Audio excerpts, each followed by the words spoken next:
في مدينة الدار البيضاء وبالضبط في سنة 2009 كان واحد الشاب في مقتبل العمر عنده 27 عام وسميتو أنس جاي يصايغ واحد الطوموبيل اللي باين عليها الفخامة ومن النوع الرفيع وقيمتها كاينة، يعني تقدر تساوي ما بين 40 حتى ل 50 مليون.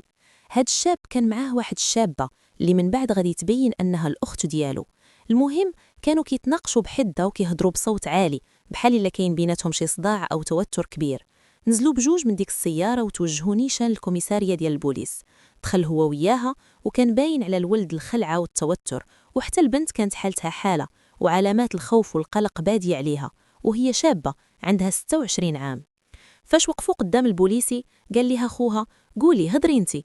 جاوبته هي لا هضري انت. البوليسي اللي كان مكلف بالاستقبال قال لهم ياك لاباس شنو واقع شنو كاين. جاوبوا أنس وقال ليه أودي يا سيدي حنا جينا بغينا نحطوا واحد البلاغ ديال الاختفاء. سولوا البوليسي ديال من هاد البلاغ شكون اللي مختفي؟ قال ليه الشاب الوالدة ديالي، الأم ديالي دابا هادي تقريبا 3 أيام وهي غابرة وما رجعتش للدار، وحتى التليفون ديالها طافي، كنعيطوا ليها بالليل وبالنهار ولكن والو. الأم ديالي ما كتجاوبش وهذا الشيء ماشي من عادتها، ماشي من طبعها نعيطوا ليها وما تردش علينا. وزيد عليها أنها كانت خارجة غير باش تقضي شي غراض وترجع، ولكن السيدة ما رجعاتش هذه 3 أيام، ودابا حنا داخلين في النهار الرابع وما عرفناهاش فين مشات، وتخلعنا عليها بزاف وقلنا ربما يكون وقع ليها شي مكروه، حيت عيينا ما نقلبوا في السبيطارات ومشيت سولت كاع صحاباتها ما خليت فين مشيت، ولكن ما لقينا ليها حتى شي اثر. ودابا جينا عندكم بغينا نديروا بحث لفائده العائله. وفعلا الشرطي اللي كان مداوم تما خدا الاقوال ديالهم وسجل كل شيء وسولهم وقتاش الوالده ديالكم خرجات وشنو كانت الحاله ديالها.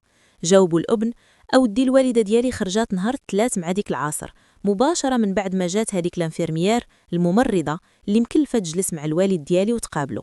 صافي الوالده خرجات وقالت لديك الممرضه الا جات بنتي نعمه قولي ليها باللي انا راه ما غاديش نجي بكري، غادي نتعطل وما نرجع حتى لديك 11 الليل او 12. وهي الصراحه موالفه كتمشي وكتبقى حتى ل 12 او 11 الليل، وبعض المرات كتبقى خارجه حتى لوحده، ولكن ما كتباتش برا، ديما كترجع للدار. وقليل فين كانت كتقرر تبات عند شي حد وكنا كنكونوا عارفين وكتخبرنا وكتقولها لينا. صافي هادشي اللي كاين. والاخت ديالي حتى هي ما كانتش في الدار ديك الساعه، دخلت للدار مع ديك الخمسة د العشيه وبلغتها الممرضه بديك الهضره اللي خلات الوالده. كمل انا السرد ديالو وقال المهم بقينا كنتسناو الوالده ديالي تجي باش تعشى معانا، حيت قالت غادي تجي مع ال11. بقيت كنتسناها انا والزوجه ديالي، كنت جبت معايا شي ماكله من برا وكنت باغي نجي نشوف الوالد ديالي ونطمن عليه ونشوف الوالده وصافي، ولكن هي ما جاتش. بقيت كنعيط ونعاود نعيط وقالت لي الاخت ديالي راه مازال ما دخلاتش، وراه حتى الممرضه مشات وانا اللي حليت ليها الباب باش تخرج. المهم داز الليل وجا النهار الثاني والسيده ما بانتش والتليفون ديالها باقي طافي، وما عرفنا لا فين مشات هي ولا فين مشى تليفونها. وما يمكنش العقل يتقبل انها تمشي وتخلي الوالد ديالي عيان ومريض وتسمح فيه هاد المده ديال 3 ايام، راه شي حاجه غير معقوله. البوليف قالوا لهم صافي يا سيدي سجلنا الاقوال وخدوا المعطيات الشخصيه، وتبين ان السيده المختفيه في عمرها 55 سنه، متزوجه وعندها الزوج ديالها وثلاثه ديال الابناء، وكتسوق سياره من نوع مرسيدس. البوليس خداو كلام الابن بجديه وبداو البحث وداروا برغيه بحث وطنيه. من بعد مده قصيره اتصلوا بالابن، الو السلام عليكم. وعليكم السلام، واش انت هو استفلان؟ قال لهم انا هو. قالوا ليه المهم سيدي بغيناك تجي باش تعرف على واحد الجثه لقيناها وعندها تقريبا نفس المواصفات ديال الوالده ديالك. تصدم الابن وقال كيفاش جثه شنو كتقولوا؟ قالوا ليه المهم حنا كنديروا خدمتنا واللي علينا وما كناش نتمنى تكون هي، ولكن الا كانت هي راه خاصك تجي تتعرف عليها، لقينا جثه وبغيناك تجي تشوفها. الابن مسكين خلى كاع داكشي اللي كان في يده ومشى كيجري لمستودع الاموات، وصل تما ووراوه ديك الجثه وشافها، وهنا كانت الصدمه القويه والقاسيه بحيث تاكد ان ديك الجثه كترجع فعلا للام ديالو. كيفاش وعلاش؟ الابن بقى كيبكي بحرقه ونهار بالبكاء وما فاهم والو، وتيقول شكون اللي دار في الوالده ديالي بحال هاد الحاله، شكون اللي قتلها، وماشي حرام عليه يدير فيها هكا. الجثه كانت بدات كتحلل شويه.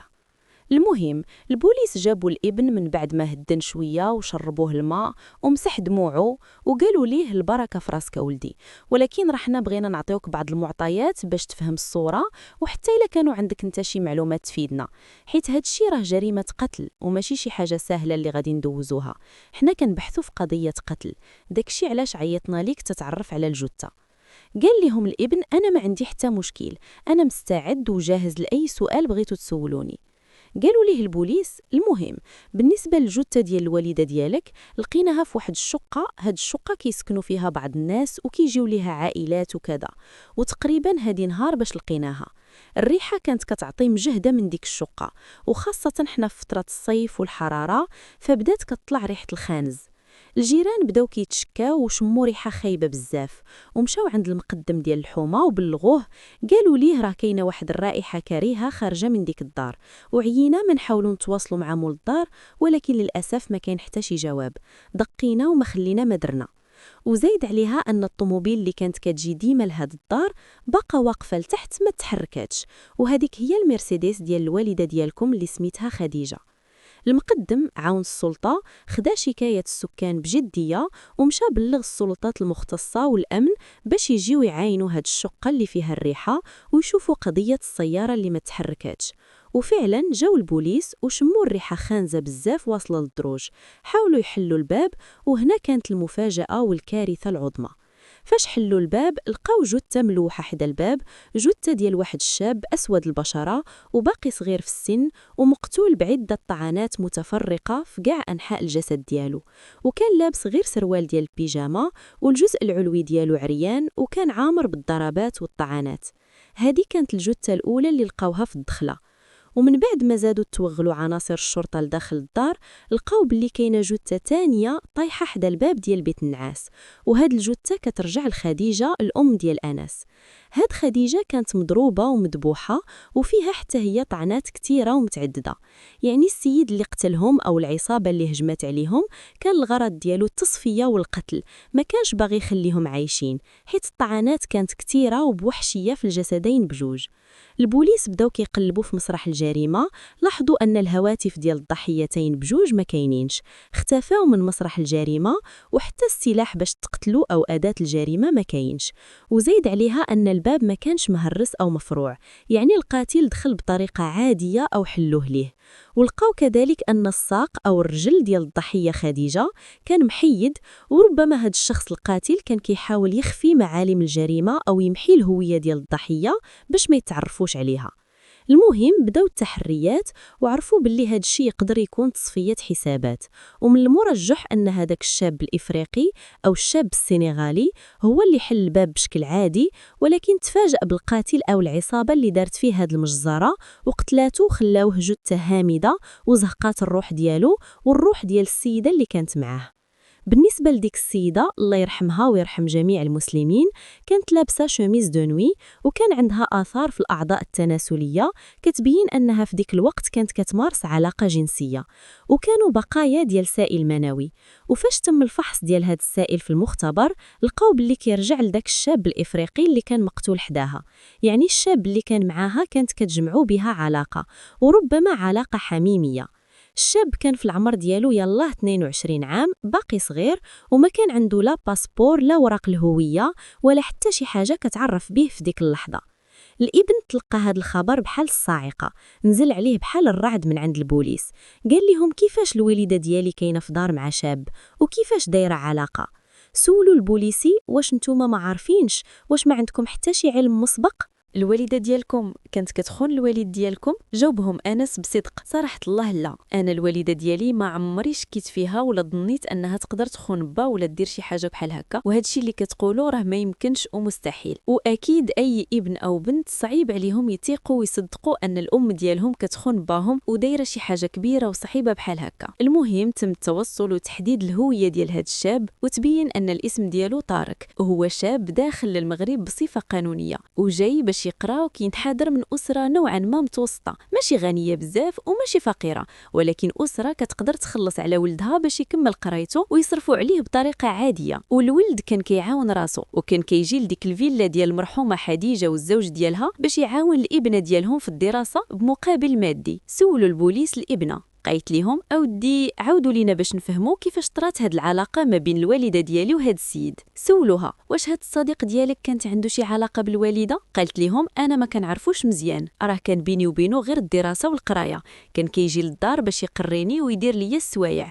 وواحد النهار كنت خارجه سولتني الوالده فين غادي نمشي، قلت ليها راه غادي يمشي فحالو للدار، وهي قالت انا نوصلو، ومشات وصلته بطوموبيلتها. هذه هي الحاجه الوحيده اللي عاقله عليها، شي حاجه اخرى انا ما عرفاهاش، ربما كيعرفوه صحابه في الجامعه، الله اعلم. مشاو البوليس سولوها واش كتعرفي الاصدقاء ديالو؟ قالت لهم معلوم كنعرفهم، كنا كنجلسوا مره في البيفي يعني المقصف ديال الكليه. البوليس مشاو يتكلموا مع الاصدقاء ديال طارق وداروا معاهم التحقيق، واش كتعرفوا هذا السيد واش عنده شي مشاكل؟ قالوا لهم كنعرفوه وتقريبا هذه سنوات وهو في المغرب كيكمل قرايته. سولوهم واش كانت عندكم شي درايه انه مصاحب مع شي مرا كبر منه؟ الدراري كاملين اللي في لافاك قالوا لا، ما عندنا حتى شي فكره، ما عارفينش مع من مصاحب ولا مع من كيهضر، كان كيريح معانا كيضحك معانا، وبعض المرات الا احتاجينا شي حاجه في القرايه كيوريها لينا، كان انسان محترم وذكي جدا، وهذا الشيء اللي كاين، ما عندناش شي فكره على حياته الشخصيه الخاصه. اذا هذا السيد اللي سميتو طارق ما كانش انسان واضح، كان غامض ومكتوم وما كيعاودش تفاصيل حياته الشخصيه لاي واحد، وما كان قايل والو صحابه، ربما ما كانش كيتيق او ربما خايف، الله اعلم شنو كان طاري. البوليس بداو كيبحثوا، قالوا ربما الدري عنده شي خليله او عاشقه بغات تنتقم، الله اعلم، ولكن هذا الولد ما كان عنده حتى شي حد معروف وحتى شي واحد ما كان عارف طبيعه العلاقه اللي كتجمع ما بين هذا الطالب الافريقي وهذه الام اللي هي زوجة استاذ جامعي. كيف ما قلت لكم في المعاينه الاولى تبين ان ديك الدار مسرح الجريمه كانت مسجله في سميه الام، في سمية خديجة، والجيران شهدوا وقالوا اودي هاد السيده كانت كتجي لهاد الدار غير مره وكانت كتدخل بوحدها، وبعض المرات كنشوفوا داك الشاب كيجي وكيطلع، ولكن حنا ما ديناهاش فيهم وما دايراش لينا الشك، ما كانش كيسحب لينا باللي بيناتهم علاقه جنسيه او شي حاجه محرمه، كانت كتجي مثلا 2 المرات في الشهر او 3، يا اما هي كتسبق الاولى او هو كيجي الاول. البوليس بقاو سولوا مول الحانوت واش هاد السيده كان كيجي عندها غير هاد السينيغالي ولا ناس اخرين، حتى شي واحد ما كانت عنده معلومه دقيقه على خديجه. قالوا لهم كنا كنشوفوها غير مع داك السينيغالي مره وهذا الشيء اللي كاين، وحنا ما شكيناش، كون شكينا كون راه عيطنا للبوليس يجيو يداهموها. إذن القضية بدات كتعقد شوية، خاصة أن مسرح الجريمة ما كانش فيه نهائيا شي بصمات كترجع لشي حد غريب، كاينين غير بصمات المرأة وبصمات السينيغالي، ولقاو شي حوايج خاصة، ملابس نوم، نويزيت، ملابس داخلية، وهاد المرأة كانت مهلية في راسها الصراحة وما كانش كيبان عليها السن ديال 55 سنة. مشاو البوليس عند شركة الاتصال باش يجيبوا الخبرة والرولفي ديال المكالمات، ولقاو بلي هاد السيدة كانت كتربطها علاقة قوية مع هاد الطالب، حيت واخا التليفونات ما تلاقاوش ولكن سجل المكالمات بين شكون اتصل بمن. لقاو باللي داك الافريقي كان دائم التواصل معها، كان ديما كيهضر معها بزاف د المرات تقريبا كل نهار، وفي النهار اللي غادي يتقتلوا فيه لقاو باللي كانت بيناتهم 3 ديال المكالمات. وبالنسبه للسي طارق كانت عنده مكالمات مع الأصدقاء ديالو، ولكن نهار مقتلو كانت عنده مكالمات فقط مع العاشقة ديالو خديجة، ومكالمة واحدة خارج المغرب جاية من السنغال. دابا السؤال المطروح، شكون اللي قتل هاد المرأة؟ وشكون اللي قتلها هي والعاشق ديالها؟ في هاد الملف غادي نتعرفوا على بزاف ديال الحوايج وبزاف ديال الأسرار اللي غتخلي لينا عبرة في حياتنا، لمن يعتبر ولمن لا يعتبر. أعزائي، مرحبا بكم في قناتكم حكاية وعبرة. كنتمنى من الله تكون هاد القناة كتعجبكم وأن السر ديالي يكون في المستوى وعند حسن ظنكم. كندير مجهود كبير، فأرجوكم بارطاجيو القناة وخليو لي جام والكومنتيرات الزوينين ديالكم حيت كيفرحوني بزاف.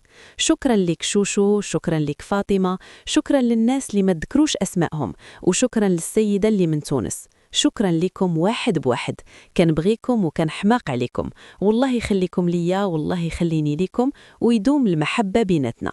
ما تنساوش تزوروني في انستغرام وتيك توك وفيسبوك، الروابط غتلقاوها لتحت.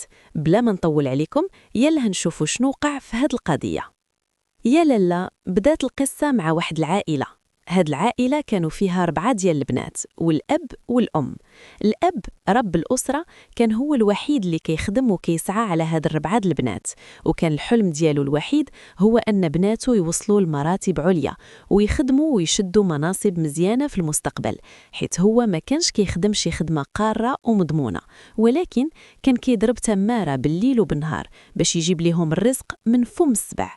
الأب كان مزير عليهم في القراية، كيحرص على التوقيت وقتاش مشى وقتاش خرجوا، ولكن من بين هاد 4 البنات غتخرج ليه غير بنت وحده هي اللي شادة الطريق، هي الوحيدة اللي كانت كتقرا مزيان، أما الآخرين كان ضاربهم الكلاخ للراس وما باغينش يقراو، عاطينها غير التفاهات والزواق، وحقا باغا نتزوج وهذا شاف فيا وهذا ضحك ليا، وهذه هي حال بعض الناس. البنت الكبيرة كانت مولوعة بالقراية، كتقرا الكتوبة، مجتهدة وما كتخليش لوالديها فين يهضروا، ديما كتجيب نقط ممتازة.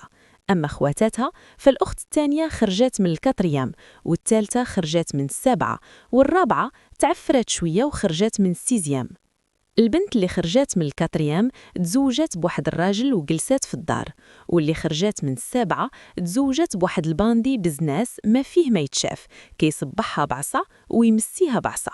أما الثالثة بقات جالسة في الدار، ما عزيش عليها الخروج، حاولت تعلم صنعة ولكن ما كتابش، وحتى الزواج تعكس ليها، جاو الخطاب ولكن ما تيسرتش الأمور.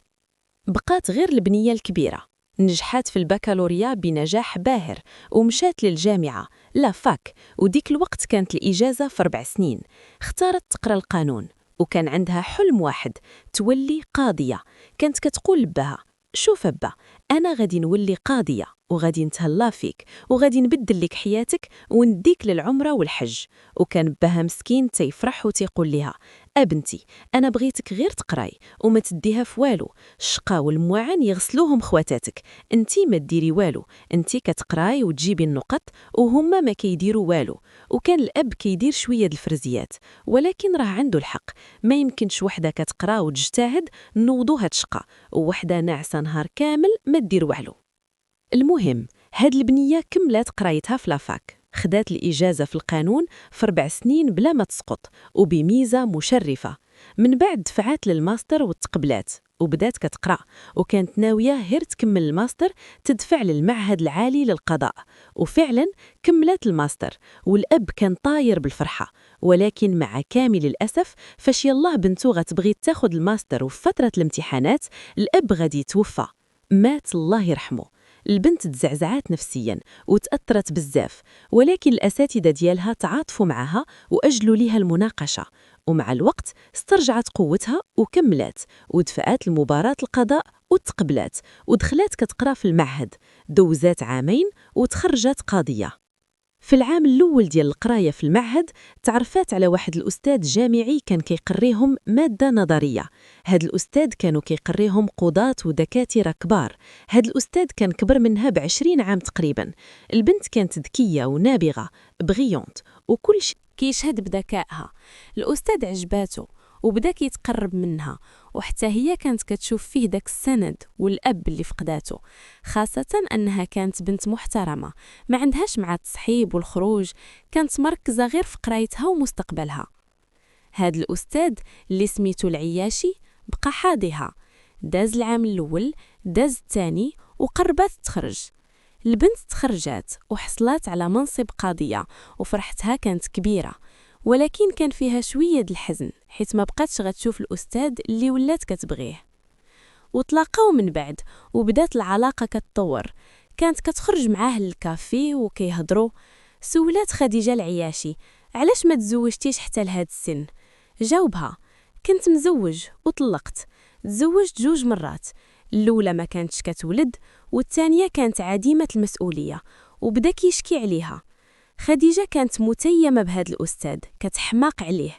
استمرت العلاقة عام وهو يصارحها: شوفي، اللي نطولوه نقصروه، أنا دابا 3 سنين كنعرفك، أنا الحمد لله مرتاح ماديا، عندي فيلا ومن عائلة لاباس عليها، وبغيت نتزوج بك، ولكن واش تقبلي راجل كبر منك ب20 عام؟ خديجة قالت ليه: علاش لا، العمر مجرد رقم. ولكن خديجة ما ردتش البال لشي حوايج في شخصيته وتغاضت عليهم بسبب الحب. تزوجت به ومشات سكنات معاه في الفيلا. دازت مدة قصيرة تقريبا سنة وبدا الراجل كيطالبها بالولاد. قالت ليه صبر عليا واحد العام ونص ولا عامين، انا عاد بديت الكارير ديالي. قال ليها لا، انا كبرت وباغي نشوف وليداتي، ما كاين لا عافاك لا والو، انا صبرت عليك عام بركه. وفعلا خضعات لرغبته وحملات وولدات الولد الاول. منين ولدات المسؤوليه كبرات ومهنه القضاء صعيبه. كانت كتخلي الولد عند امها، وفاش كتجي تديه وترجع للدار كتلقى راجلها مقلق. واش حنا غنبقاو هكا؟ الولد ما كنشوفوش، انتي النهار كامل في الخدمه وانا ما عجبنيش هادشي، خاصك تحضي ولدك وطيبي لي. العياشي ولا كيحس بالغيره من نجاح مراته، وديما كينقص منها قدام الناس ويقول انا اللي قريتها، انا اللي وصلتها، وبدا كيسمعها الهضره القاصحه. توالت الأيام، خديجة كانت كتحاول تنظم النسل باش ما تحملش دغيا، ولكن الراجل الخبيث كان عارف وقتاش فترة الخصوبة ديالها وكان كيفرض راسو عليها. وفعلا حملات المرة الثانية والولد الأول يالله عنده عام ونص. الأم ديالها مرضات وتوفات وما بقاش عندها فين تخلي الولاد. اختها الخرا راجلها واعر وما خلاهاش تشد الولاد. خديجة ولات حايرة، قالت لراجلها نديهم للحضانة. قال ليها لا، ولادي ما يمشيو الحضانة، ولادي يترباو في الدار وانتي اللي غتجلسي تقابليهم. تصدمات، كيفاش نجلس من الخدمة؟ قال ليها يا تجلسي يا نطلقوا، والولاد غيبقاو عندي وانا عندي النفوذ وعارف اش كندير. بقى كيهددها ويضغط عليها حتى اضطرات تستسلم وتخلات على حلمها وحلم باها، ودارت استقالة أو إعفاء من المهام وجلسات في الدار تربي وتطيب. اون فوا جلسات بدا كيسمعها الهضره، انتي جالسه ما كديري والو، قريتي حتى عييتي وفي الاخر جلستي كطيبي. بقى كيعطيها القرطاس وكلام السم. خديجه تحطمات نفسيا، ولا كيحيد ليها الطوموبيل، مهرس ليها جناوحها، عايشه في قفص ذهبي ولكن كله دل. كبروا الولاد وزادت ولدات بنيه صغيره سميتها نجلاء. خديجه كانت كتعيش جسد بلا روح، عايشه غير على قبل ولادها وكتوصيهم يتمسكوا باحلامهم. ولدها ولا طبيب وبنتها دارت شركه والصغيره كتقرا في لافاك. مع الوقت الزوج العياشي مرض بمرض باركنسون او الرعاش، وزاد عليه السكر حيت ما كانش كيدير الريجيم، حتى اضطروا يقطعوا ليه رجله.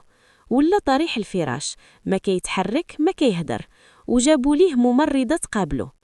هنا خديجة من كثرة القهر اللي عاشته ولات كتنتقم منه وهو في ديك الحالة. كانت كتدخل عنده وتسبه، دوزتي عليا، ما نسمحش ليك، خرجتي عليا، ضيعتي لي شبابي. بنتها الصغيرة كانت كتسمعها وكتحاول تهدنها. خديجة ولات كتخرج وتخلي الدار وتهز طاموبيل وتمشي حتى الليل عاد تجي.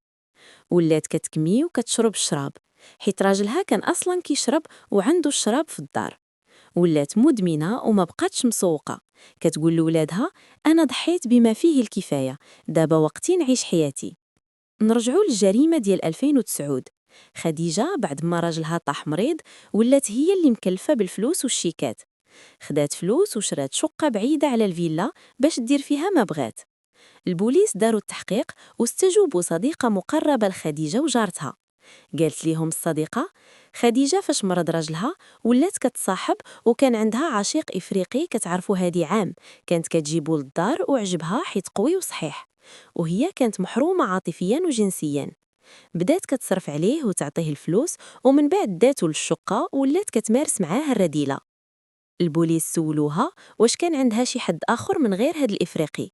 قالت لهم الصديقة قبل منه كان عندها واحد الميكانيكي، كانت كتمشي عنده تصايب الطوموبيل وتعرفات عليه وولات بيناتهم علاقة غرامية.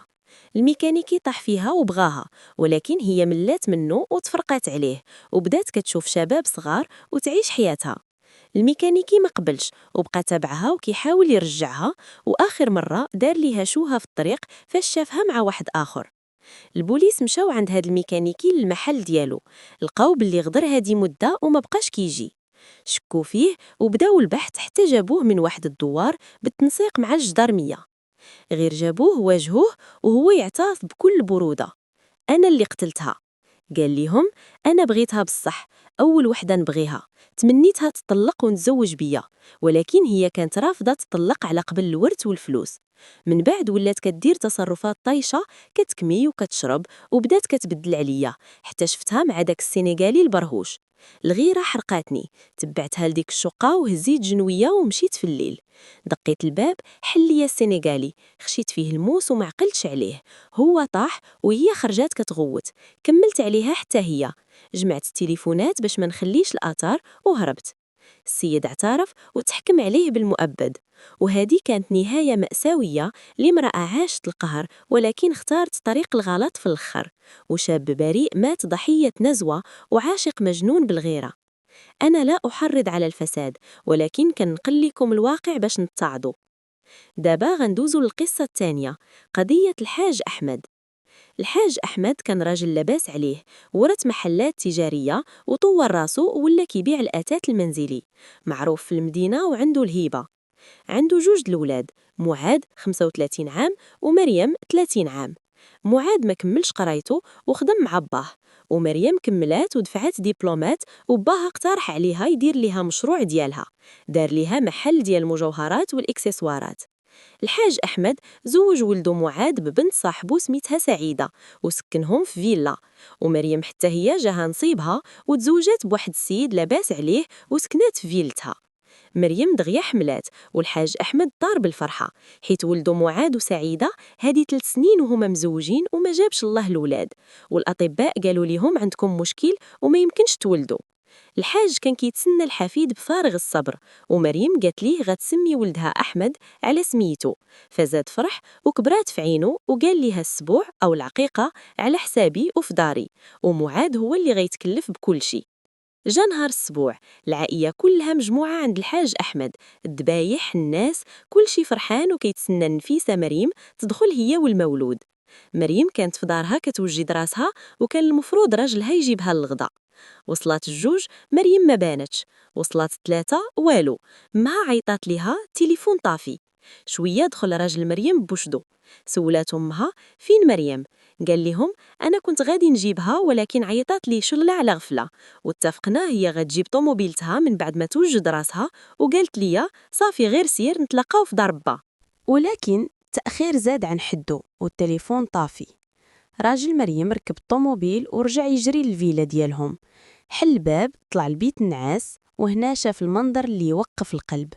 مريم طايحة في الأرض غارقة في دمها، مطعونة بزاف الطعنات وميتة. مشى للسرير ديال البيبي أحمد، لقاه زرق وبارد، مات مخنوق. عيط للبوليس والعائلة مريم، الحاج أحمد، معاذ، الأم، كل شي جا مصدوم. البوليس دخلوا لمسرح الجريمة، لقاو مريم مطعونة من الظهر ومن القدام، يعني القاتل كان باغي يصفيها ليها، والرضيع مات مخنوق بمخدة. الباب ما كانش مهرس والسرقة ما كيناش، الذهب والفلوس 20 مليون باقين في بلاصتهم.